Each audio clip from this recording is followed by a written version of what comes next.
Good evening and welcome to RFL. I'm Richard French, and we start where else but in Manchester, England this evening, and the suicide bombing that killed 22 people and injured more than 50 others.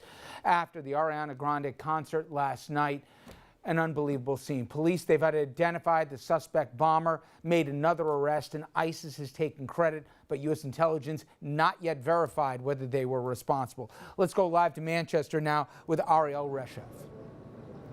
Authorities have just raised the threat level here in the UK to critical, its highest level, but the community in Manchester remaining defiant in the face of terror.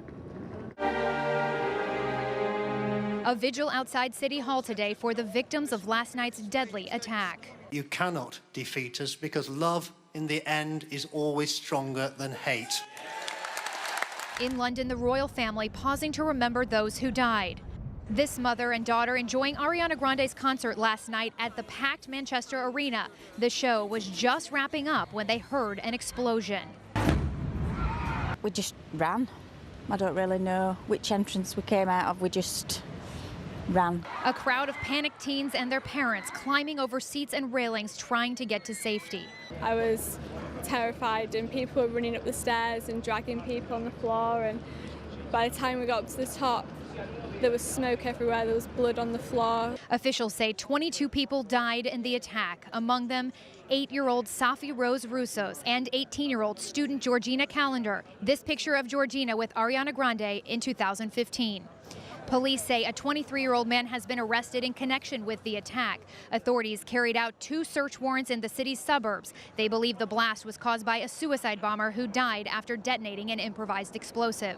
I can confirm that the man suspected of carrying out last night's atrocity is 22-year-old Salman Abedi. Manchester-born Salman Abedi has not been formally identified by the coroner. And ISIS has claimed responsibility for the attack, but investigators are still working to figure out if the bomber acted alone or if he was part of a broader network. Ariel Reshev, ABC News, Manchester, England. Now back to you. Thank you very much, Ariel. Now to our second big story of the day. Back in D.C., investigators and hearings over Russia and the Trump campaign continue, while President Trump continues his foreign trip. President Trump is now in Italy's sprawling metropolitan city, Rome. He's set to meet with Pope Francis, who he's openly disagreed with, making their meeting Wednesday unpredictable. But while in the Middle East, President Trump received a red carpet welcome from leaders in Saudi Arabia, Israel, and Palestine.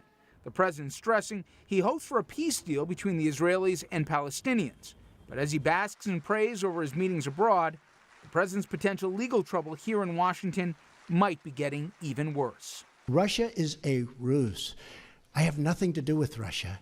For the first time in front of lawmakers on Capitol Hill, the former head of the CIA, John Brennan, says he knew the Trump campaign and Russian state actors were communicating. I encountered and am aware of information and intelligence that revealed contacts and interactions between Russian officials and U.S. persons involved in the Trump campaign. Brennan would not go as far as to say there was collusion. I don't know. In a separate hearing, the president's director of national intelligence refused to respond to a Washington Post report that said the president tried to have him push back against Comey's Russia investigation. It's not appropriate for me to comment publicly on any of that. We're going to have a lot more on that story and the developments, and also as they relate to Mr. Michael Flynn, all coming up later in the program. But coming up next, White House releases its budget, and it is chock full of cuts, particularly the social programs. We're going to take a look at the human toll, if it ever became law, it would take.